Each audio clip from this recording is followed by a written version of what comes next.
ഇറാഖിനെ അടിച്ചോലെ യമനെ അങ്ങ് അടിക്കും America. Russia Arab ലീഗിനെ കൂട്ടി ഇസ്രയേലിനെ ആക്രമിക്കും. ഇസ്രയേൽ എങ്ങനെ പ്രതിരോധിക്കുന്നു? അതിന്റെ പേരാ അയൺ ഡോം. ഇനി അയൺ ഡോമിന് അവരെ രക്ഷിക്കാൻ കഴിയത്തില്ലെങ്കിൽ അന്ത്യദിനത്തിൽ അവർ കുത്തിയ വങ്കലേക്ക് നോക്കുവാൻ കാലമായി.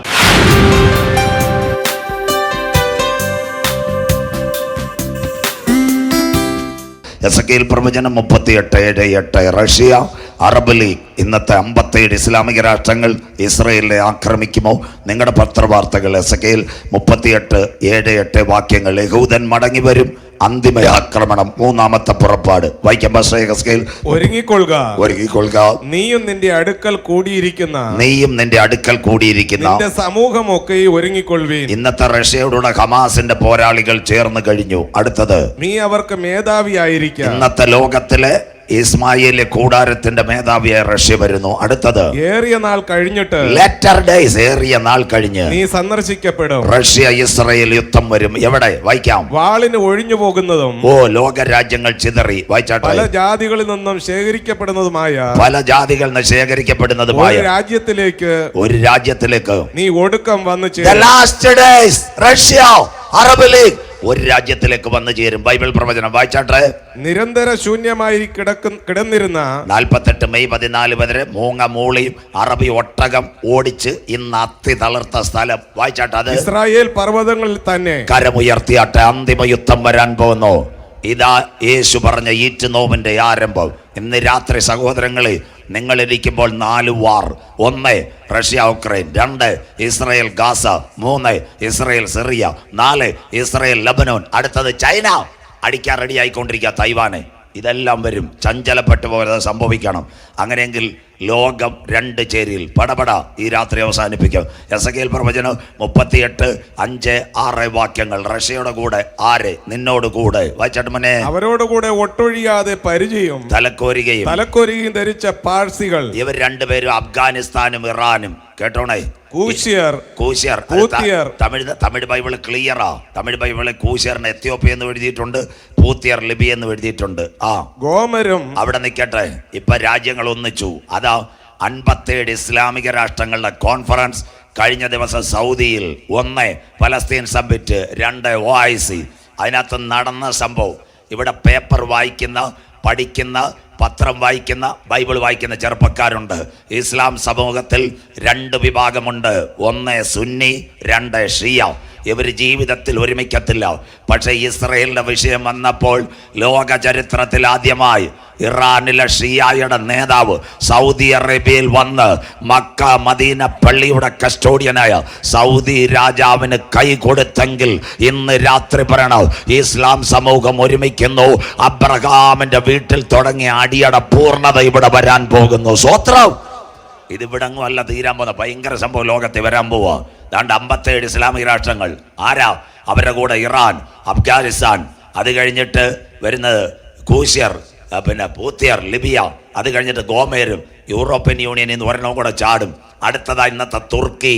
വായിച്ചാട്ടെ. അടുത്തത് വായിച്ചാട്ടെ. അവന്റെ എല്ലാ പടക്കൂട്ടങ്ങളും 57 ഇസ്ലാമിക രാഷ്ട്രങ്ങൾ. ആരുടെ നേരെ? അടുത്തത് വടക്കേ അറ്റത്തുള്ള ഗ്രഹം. ആരാ തോകർമോ? ഇന്നത്തെ തുർക്കിയിലെ ഏറ്റവും വലിയ നേതാവ്. അവന്റെ പേര് തൊയ്ബ് എർദോഗൻ. അതിന്റെ എല്ലാ പടക്കൂട്ടങ്ങളും എന്നിങ്ങനെ പല ജാതികളെയും നിന്നോടുകൂടെ പുറപ്പെടുവാറാക്കും. മതി. ലോകം 2 ചേരിയിലായി മക്കളെ.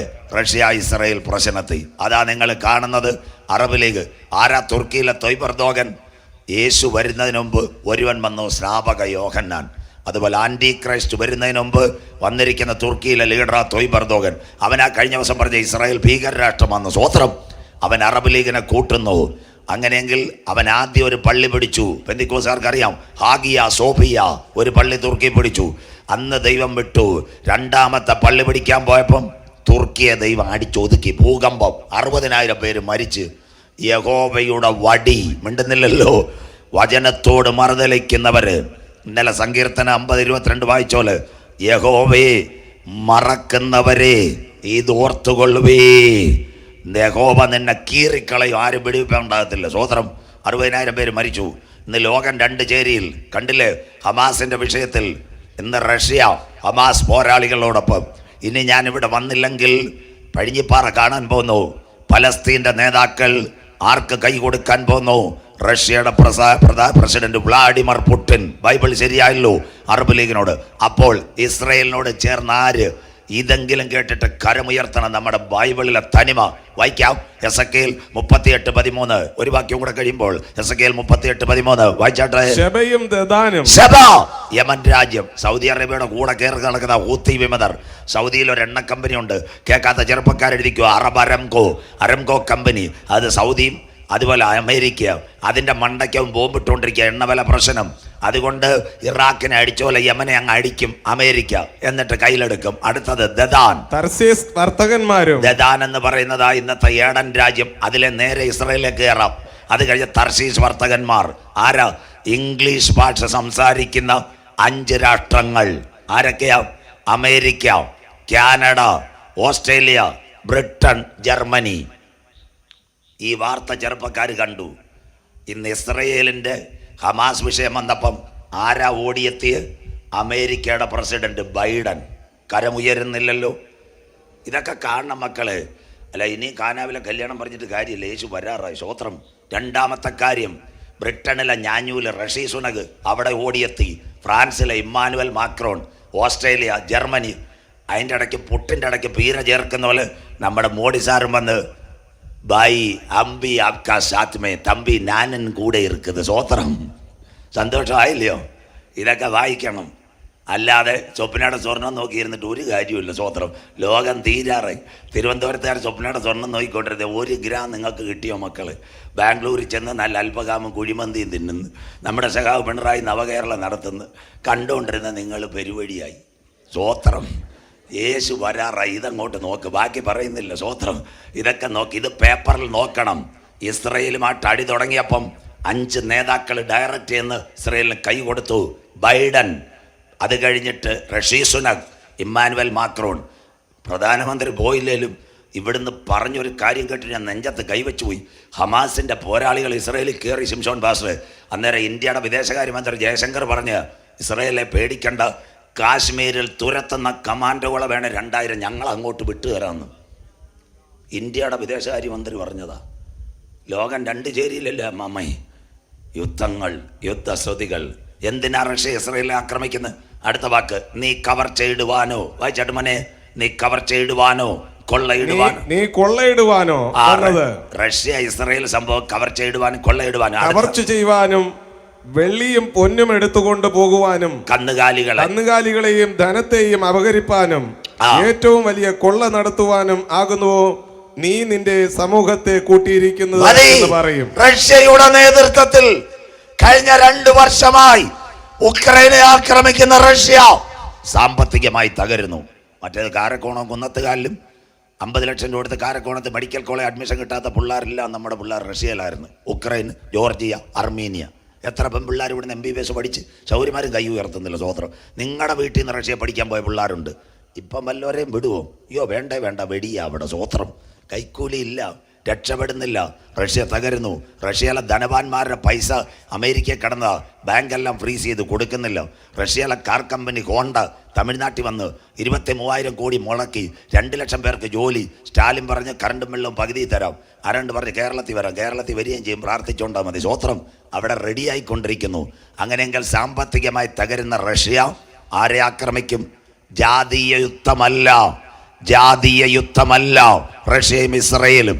ഇന്ന് അത്തി തളർത്ത പോലെ സമ്പന്ന ഫലഭൂഷ്ടമായി ഇസ്രയേലിന് കവർച്ച ചെയ്യുവാൻ റഷ്യ ഇറങ്ങി വരും, രക്ഷപ്പെടുവാൻ. അങ്ങനെയെങ്കിൽ 3 കാര്യം ഇസ്രയേലിലുണ്ട്. ഇന്ന് രാത്രി 1, ലോകത്തിൽ ഏറ്റവും കൂടുതൽ ധാതുലവണം കിടക്കുന്ന എവിടെയാണെന്നറിയാമോ? ഇസ്രയേലിനകത്ത് ലോത്തിന്റെ കാലത്ത് തീ ഇറങ്ങിയ ചാവുകടൽ അവിടെ കിടപ്പുണ്ട്. തോറിയം, ലിഥിയം, യുറേനിയം, പൊട്ടാറ്റിനിയം. ഇത് കിട്ടിയ റഷ്യയുടെ ആണവനില്. 2, ലോകത്തിൽ ഏറ്റവും കൂടുതൽ സുന്ദരമായി എണ്ണ കിട്ടുന്ന സ്ഥലം ഇസ്രയേൽ. വായിക്കാം. അതിനുശേഷം 3ാമത് ഏറ്റവും കൂടുതൽ ഗ്യാസ് കിടക്കുന്ന എവിടെയാണെന്നറിയാമോ? ഏറ്റവും നിർണായകമായ സ്ഥലം ഇസ്രയേൽ ഈജിപ്റ്റ് അതിർത്തിയിൽ ഏതാണെന്നറിയാമോ? കർദി മരുഭൂമിയിൽ. ആ ഭൂമിക്കടി ഗ്യാസ് ഖത്തറിനേക്കാളും. 1, ധാതുലവണം. 2, എണ്ണ. 3, ഗ്യാസ്, ഇത് മൂന്നും കിട്ടിയാൽ പോരെ ഒരുത്തന് രക്ഷപ്പെടാൻ. അങ്ങനെയെങ്കിൽ എണ്ണ എവിടെ കിടക്കുന്നു? അമേരിക്കയിലല്ല, ഗൾഫിലല്ല. ഏറ്റവും കൂടുതൽ എണ്ണ കിടക്കുന്നത് ഇസ്രായേലിൽ. ഒരു വാക്യം, ആവർത്തന പുസ്തകം 33:24. ആശേരിനെ കുറിച്ച് അവൻ പറഞ്ഞത്, ആശേർ ആരാന്നറിയാമോ? മറിയാമ്മച്ചിയുടെയും എലിസബത്തിന്റെ ഗോത്രമാ ആശേർ. അതുകൊണ്ട് കാനാവിലെ കല്യാണത്തിൽ യേശുവിനെ വിളിച്ചത് ആശേർ ഗോത്രത്തിനെ കുറിച്ച് പറഞ്ഞത്. വായിക്കാം. ആശേർ പുത്രസമ്പത്ത് കൊണ്ട് അനുഗ്രഹിക്കപ്പെട്ടവൻ, പുത്രസമ്പത്ത് കൊണ്ട് അനുഗ്രഹിക്കപ്പെട്ടവൻ, സഹോദരന്മാർക്ക് ഇഷ്ടനായിരിക്കെ, അവൻ സഹോദരന്മാർക്ക് ഇഷ്ടനായിരിക്കും. അടുത്തതായി അവൻ കാൽ എണ്ണയിൽ മുക്കട്ടെ. പാമോയിലല്ല, വെളിച്ചെണ്ണയല്ല, അവന്റെ കാൽ എണ്ണയിൽ മുക്കട്ടെ. Crude oil. ഇന്ന് രാത്രി ഇതിനു വേണ്ടിയാ റഷ്യ ഇസ്രായേലിനെ ആക്രമിക്കുന്നത്. ഏറ്റവും കൂടുതൽ എണ്ണ കിടക്കുന്ന സൗദിയിലല്ല, അബുദാബി അഡ്നോക്കിലല്ല, ഇസ്രായേൽ യാഫ ഗേറ്റിനകത്ത് ഈജിപ്തിന്റെ അതിർത്തി 2 കിണറെ ഇതുവരെ തുറന്നിട്ടുള്ള ഇസ്രായേൽ. ആ കിണറിന്റെ പേരാ ലെവ്യാഥാൻ, താബാർ. പഴയ നിയമത്തിലെ 2 കിണർ ബൈബിളും ചരിത്രവും അതേ തുറന്നിട്ടുള്ളൂ. ബാക്കി ഇനി കിടക്കുക. അപ്പൊ 3 കാര്യം ഇസ്രായേലിന് കിടപ്പുണ്ട്. 1 എണ്ണ, 2 ഗ്യാസ്, 3 ധാതുലവണം. അമ്പൂരിലെ തോമാച്ചാൻ്റെ അടക്ക്. 1 റബ്ബർ, വില കുറഞ്ഞാൽ ഇഞ്ചി പിടിക്കാം. സ്വത്രം. അടുത്തത് ഇഞ്ചി വില കുറഞ്ഞാൽ കുരുമുളക് പിടിക്കാം. കരമുയരുന്നില്ലല്ലോ. അതുപോലെ 3 കാര്യങ്ങൾ നേടുവാൻ അന്തിമ ദിനത്തിൽ റഷ്യ അറബ് ലീഗിനെ കൂട്ടി ഇസ്രയേലിനെ ആക്രമിക്കും. എന്നാൽ ആക്രമണം ഇവിടെ നടക്കുന്നതിന് മുമ്പ് ഇവിടെ പഴിഞ്ഞിപ്പാറയും കാവല്ലൂരും ഒരു ശബ്ദം മുഴങ്ങാൻ പോകുന്നു. റഷ്യയുടെ വിമാനങ്ങൾ അറബ് ലീഗിനോട് ചേർന്ന് ലോകത്തിന്റെ മധ്യപകുതിയായ ഇസ്രയേലിന്റെ മണ്ണിനകത്ത് വരുമ്പോൾ 6 ജില്ലകൾ പോലെ, കേരളത്തിന്റെ 6 ജില്ലകൾ, 1 കോടി പേരുള്ള യഹൂദന്റെ മണ്ണിലേക്ക് റഷ്യയുടെയും ചൈനയുടെയും 57 ഇസ്ലാമിക രാഷ്ട്രങ്ങളുടെ വിമാനം ഒരു സുപ്രഭാതത്തിൽ കയറുവാൻ കാലമായി. ആ വിമാനങ്ങളുടെ മുഴക്കം അവിടെ കേൾക്കാൻ കാലമായി.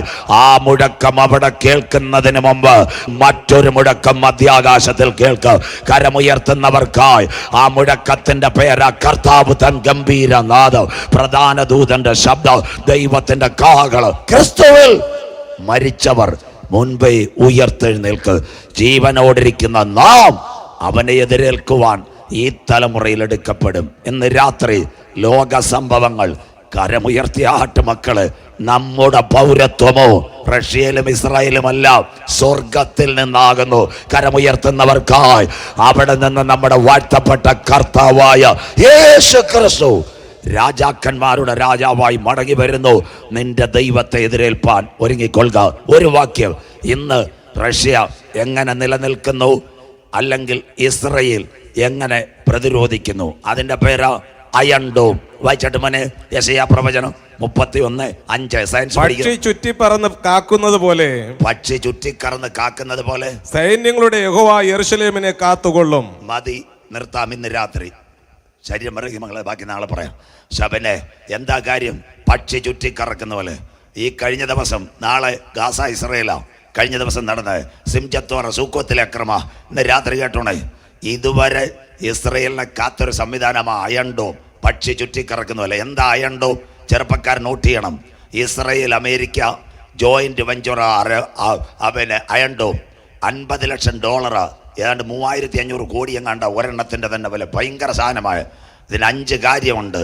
1 electra radar, 2 BMC, 3 component, 4 battery charger, 5 launching unit. ഇതാ അയൺ ഡോം ബൈബിളിൽ.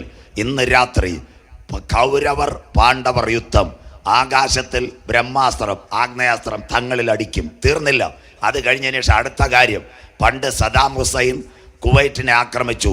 സദാമിന്റെ മിസൈൽ ഇങ്ങോട്ട് വന്നപ്പോൾ അമേരിക്ക പേട്രിയറ്റ് അടിച്ച് ആകാശത്തിൽ തകർത്തു, താഴെ വീഴാതെ. ഇന്ന് രാത്രി അയൺ ഡോമിന്റെ പ്രത്യേകത, പലസ്തീനിൽ നിന്നോ ജോർദാനിൽ നിന്നോ സിറിയയിൽ നിന്നോ ഒരു റോക്കറ്റ് വരുമ്പോൾ ഇന്റർസെപ്റ്റർ, നമ്മുടെ AI ക്യാമറ നെയ്യാറ്റിൻകരയും പാറശാലയും വെച്ചിരിക്കുന്നത്, അത് ഈ റഡാറിന്റെ മേളിലുണ്ട്. അവൻ വാട്സപ്പ് അയക്കും. അന്നേരം ഇസ്രയേലി സൈറൺ, പെൺപിള്ളാരെല്ലാം ബങ്കറിന്റെ കീഴിൽ പോകും മിസൈൽ വരുന്നെന്ന്. ആ സമയത്ത് ഒരു മനുഷ്യൻ വേണ്ട, വീഡിയോ ക്യാമറ എടുക്കുന്ന പോലെ ഇന്റർസെപ്റ്ററിന്റെ മെസ്സേജ് BMC വരും, ബാറ്റിൽ മാനേജ്മെന്റ് കമ്പോണന്റ് സിസ്റ്റം. അതിനകത്ത് വരുമ്പോൾ സിസ്റ്റം പറയും, എടാടാ അവിടുന്ന് കയറി വരുന്നുണ്ട്. ലാൻഡിങ് യൂണിറ്റിലൂടെ പുഷ് ചെയ്യാൻ. ലാൻഡിങ് പുഷ് ചെയ്യുമ്പോൾ ബാറ്ററി ഓട്ടോമാറ്റിക്കായിട്ട് ചാർജ് ആവും. അതുകൊണ്ടോ പലസ്തീനിൽ നിന്ന് വരുന്ന മിസൈലിന് ആകാശത്ത് വെച്ച് തകർക്കുന്ന ടെക്നോളജി അയൺ ഡോം കരമുയർത്തുന്നവർക്കായി പക്ഷി ചുറ്റിക്കറന്ന് കാക്കുന്നത് പോലെ എൻ്റെ ജനമായ ഇസ്രയേലിനെ ഞാൻ കാക്കും. പക്ഷേ കഴിഞ്ഞ ഒക്ടോബർ മാസം 7-ാം തീയതി അതും തകർന്നെങ്കിൽ ഒരന്തിമ യുദ്ധത്തിലേക്ക് വരുന്നു. ഇനി അയൺ ഡോമിന് അവരെ രക്ഷിക്കാൻ കഴിയത്തില്ലെങ്കിൽ അന്ത്യദിനത്തിൽ അവർ കുത്തിയ വങ്കലേക്ക് നോക്കുവാൻ കാലമായി കരമുയർത്തുന്നവർക്കായി യേശുവേ യേശുവേ ഞങ്ങൾ തെറ്റിപ്പോയി. ഇന്ന് രാത്രി പറ, ഞാൻ പിതാവിൻ്റെ നാമത്തിൽ വന്നു, നിങ്ങൾ എന്നെ കൈക്കൊണ്ടില്ല, മറ്റൊരുവൻ സ്വന്തം നാമത്തിൽ വരും.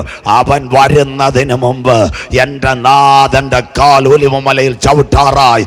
ആ നാദം അവിടെ മുഴങ്ങുന്നതിന് മുമ്പ് ഇവിടെ നിന്ന് ചങ്കില ചോരയാൽ വീണ്ടെടുക്കപ്പെട്ട ദൈവമക്കളെ ചേർക്കുവാൻ യേശു മധ്യാകാശത്തിൽ വരാറായി. ഇന്ന് രാത്രി പറ, സഹിഷ്ണുതയോടെ എൻ്റെ വചനം നീ കാത്തത് കൊണ്ട് ഭൂതലത്തിലങ്ങ് വരുവാനിരിക്കുന്ന പരീക്ഷാകാലത്ത് ഞാനും നിന്നെ കാക്കും.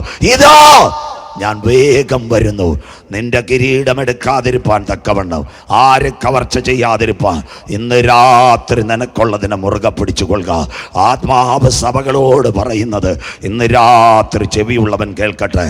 ഈ കാലഘട്ടത്തിൽ നിങ്ങൾ കേട്ടിരിക്കേണ്ട അനുഗ്രഹിക്കപ്പെട്ട പ്രഭാഷണം: 1, അടിമ വീടായ ഇസ്രായേലിൽ നിന്ന് അവർ മടങ്ങി. 2, ലോകരാജ്യങ്ങളിൽ നിന്ന് മടങ്ങി. ഇന്ന് രാത്രി കഴിഞ്ഞ ദിവസം ഇസ്രായേലിന്റെ പ്രധാനമന്ത്രി പറഞ്ഞൊരു കാര്യമുണ്ട്: എല്ലാ യഹൂദന്മാർക്കും മടങ്ങി വരാം.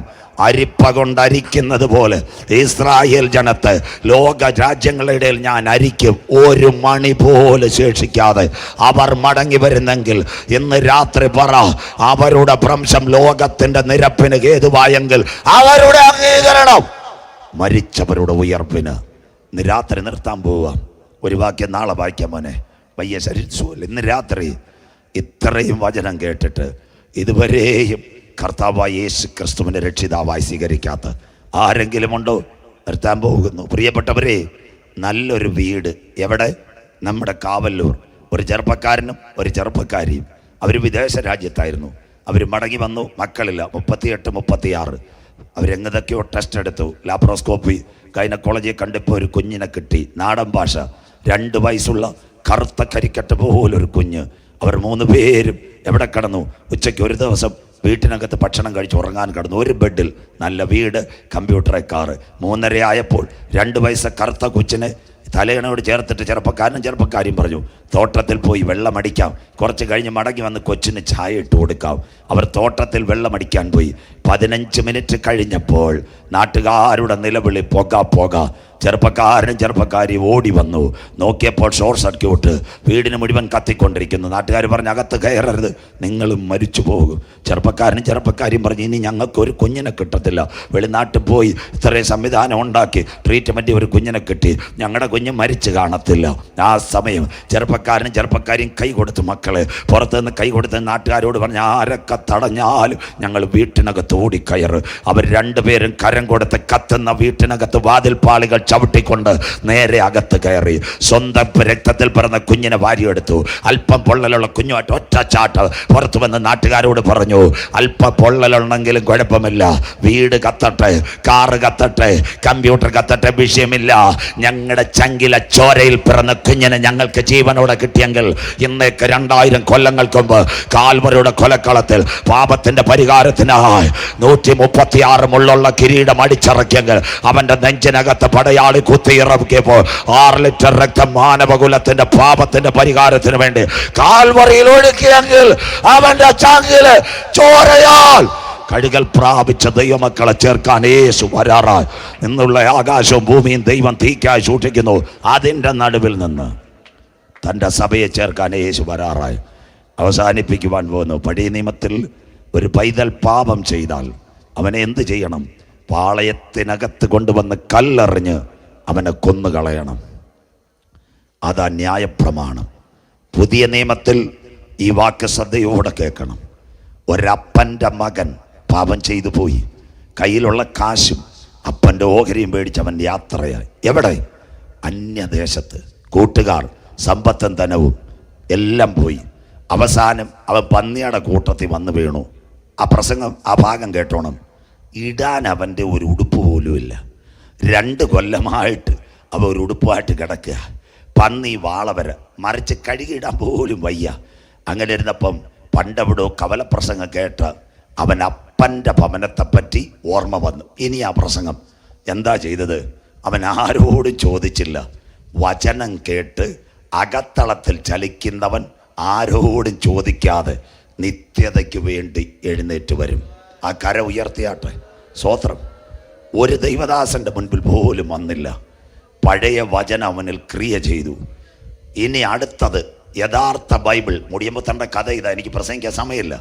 അവൻ കടന്നു വരുമ്പോൾ ദൂരെ നിന്ന് ക്യാമറയ്ക്കകത്ത് കണ്ടുപോലെ അപ്പൻ കണ്ടു. ദൈവ കുഞ്ഞുങ്ങൾ, അമ്മച്ചിമാരെ, അപ്പച്ചന്മാരെ ശ്രദ്ധിക്കുക. എന്താ? ഇവൻ മുഷിഞ്ഞ ഉടുപ്പുമായിട്ടാണ് വന്നത്. അപ്പൻ അവനെ മാറ്റി നിർത്തിയില്ല.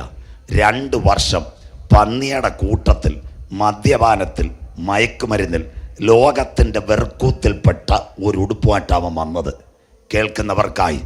എന്നാൽ ന്യായപ്രമാണത്തിൻ്റെ ഏട് മാറ്റിയിട്ട് കൃപയുടെ പ്രമാണമായിട്ട് വന്ന അപ്പൻ അവനെ ചേർത്ത് പിടിച്ചു. കരമുയർത്താം. ഇന്ന് രാത്രി താങ്കൾ ഒരു മദ്യപാനിയാണോ? കുടുംബജീവിതം തകർന്നതാണോ? ജീവിതത്തിൻ്റെ ഉടുപ്പ് മലിനമായിട്ടുണ്ടെങ്കിൽ ഇന്ന് രാത്രി മാറോട് ചേർക്കുന്ന ഒരപ്പനെ ഞങ്ങൾ പരിചയപ്പെടുത്തുന്നു. ക്രൂശിക്കപ്പെട്ട ക്രിസ്തു. ഇതിൻ്റെ പേരാ കൃപയുടെ പ്രമാണം. മക്കളെ, എന്താ സംഭവിച്ചതെന്നറിയാമോ? അടുത്ത കൂടെ കേക്ക്. അവനെ ചേർത്ത് പിടിച്ചു. പക്ഷെ അവനെ മണിയറ കൊണ്ടുപോയില്ല. മണിയറ കൊണ്ടുപോകുന്നതിന് മുമ്പ് അപ്പൻ അവനൊരു പുതിയ ഉടുപ്പ് കൊടുത്തു. കരമുയർത്താം. ഈ ഉടുപ്പിൻ്റെ പേരാ രക്ഷയുടെ ഉടുപ്പ്.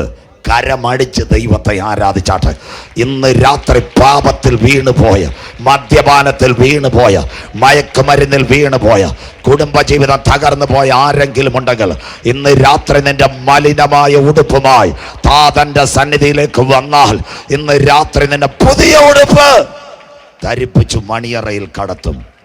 ഇന്ന് രാത്രി ക്രൂശിൻ്റെ വചനം നശിച്ചു പോകുന്നവർക്ക് പോഷത്വം, എന്നാൽ കാത്തിരിക്കുന്ന നമുക്കോ ദൈവശക്തി. On the second day evening, ഇന്ന് രാത്രി ആരെങ്കിലും വീട്ടിനകത്തോ റോഡിനകത്തോ ഓൺലൈനിലോ ആരെങ്കിലും കേൾക്കുന്നുണ്ടെങ്കിൽ സഹോദരങ്ങളെ, ഇന്ന് രാത്രി ഇവിടേക്ക് വരണ്ട. വീട്ടിലിരുന്ന് പ്രാർത്ഥിക്കണം. കഴിഞ്ഞ നാളിൽ എൻ്റെ ഉടുപ്പ് പാപത്തിൻ്റെ ഉടുപ്പാ, മദ്യപാനത്തിൻ്റെ ഉടുപ്പാ, മലിനതയുടെ ഉടുപ്പാ. എങ്കിലും ഞാൻ കൃപാസനത്തിന് മുൻപാകെ വരുന്നു. അപ്പാ, എന്നെ മാറോട് ചേർത്ത് എൻ്റെ ഉടുപ്പ് മാറ്റി മണിയറയ്ക്കകത്ത് എന്നെ കടത്തണമെന്ന് രണ്ടാമത് രാത്രി ആര് പ്രാർത്ഥിക്കും? അവനെ ചേർക്കുവാൻ ഉന്നതങ്ങൾ വിട്ട് നാഥൻ മടങ്ങി വരാറായി. ഇതുവരെയും രക്ഷിക്കപ്പെടാത്ത ആരെങ്കിലും ഉണ്ടെങ്കിൽ ഇന്ന് രാത്രി കിടന്നുറങ്ങിയാൽ നാളെ എഴുന്നേൽക്കുന്നത് ദൈവത്തിൻ്റെ കൃപയാണ്. ഒരു കാര്യം കൂടെ പറയാം, 1 മിനിറ്റ് അധികം എടുക്കുക. ഇത് കേട്ടു. ഇന്ത്യക്ക് സ്വാതന്ത്ര്യം നേടി തന്ന ജവഹർലാൽ നെഹ്റു, അദ്ദേഹത്തിൻ്റെ അടുത്ത് CSIക്കാർക്കറിയാം. ഒരു മിഷണറി സ്ഥിരമായിട്ട് ഡൽഹി ചെല്ലുമായിരുന്നു. ആന്ധ്രാക്കാരനായിരുന്നു. അദ്ദേഹത്തിനോട് നല്ല സ്നേഹമായിരുന്നു ചാച്ചാജിക്ക്. ഒരു ദിവസം ചെന്നപ്പോൾ നെഹ്റുവിനോട് പറഞ്ഞു, യേശുവിനെ കണ്ടുമുട്ടണം, മരണം എപ്പോഴും ഭവിക്കാം. ആ സമയത്ത് നെഹ്റുജി പറഞ്ഞൊരു കാര്യമുണ്ട്, സഹോദര, നീ ഇപ്പോൾ പോവുക, 3 മാസം കഴിഞ്ഞ് മടങ്ങി വരണം. ഞാൻ ഈ കസേരയിൽ നിന്ന് ഇറങ്ങും, അന്ന് യേശുവിനെ രക്ഷിതാവായി സ്വീകരിക്കാം. അവന് വണ്ടിക്കൂലിയും കൊടുത്തു. ആന്ധ്രയിലെ CSI മിഷണറി ട്രെയിനിൽ മടങ്ങി വന്നു. ആഫ്റ്റർ 7 ഡേയ്സ് പത്രത്തിൽ ഒരു വാർത്ത, mister Jawaharlal Nehru passed away. ഇന്ന് രാത്രി അവസരങ്ങൾ നാളേക്ക് മാറ്റിവെക്കരുത്. ഇന്ന് നീ മരിച്ചാൽ നിന്റെ നിത്യത എവിടെ? 2 കാര്യം ആർക്കും പ്രവചിക്കാൻ പറ്റത്തില്ല. 1, മനുഷ്യന്റെ മരണം. 2, കർത്താവിന്റെ മേഘപ്രത്യക്ഷത. അത് 2ൽ ഒരു കാര്യം ഇവിടെ സംഭവിക്കും. അതിനു മുമ്പ് യാഗം കഴിച്ച് എന്നോട് നിയമം ചെയ്ത എൻ്റെ വിശുദ്ധന്മാരെ കൂട്ടുവാൻ യേശു വരാറായി.